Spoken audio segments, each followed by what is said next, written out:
House Republicans are going after President Biden over his refusal to extend tax cuts championed by former President Trump.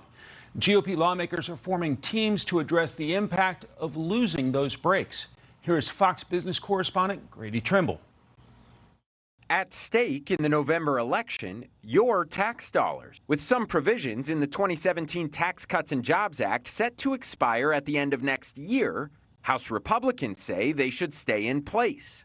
It's critical because what we're telling people is you get to keep more of your own money to invest it where you think it's best for you, your family, and your country. Tax Subcommittee Chair Mike Kelly and Ways and Means Committee Chair Jason Smith are creating 10 tax teams to take a look at the impact of the cuts ending, with groups of lawmakers focusing on manufacturing, Main Street and rural America, supply chains, and more.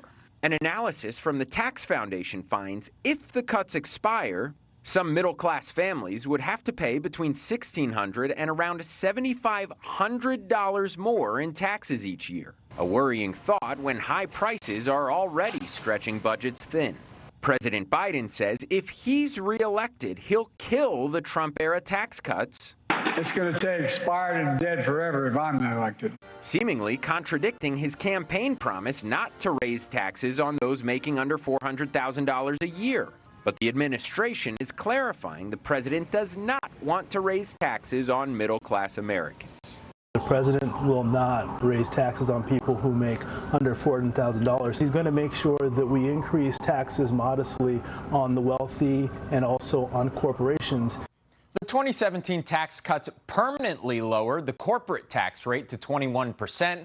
President Biden wants to bump it up to 28%, along with a slew of other tax hikes that he says will get the wealthiest Americans and big companies to pay their fair share. Republicans argue they'll have negative consequences for everyday Americans, too. Mike. Grady Trimble, thanks so much.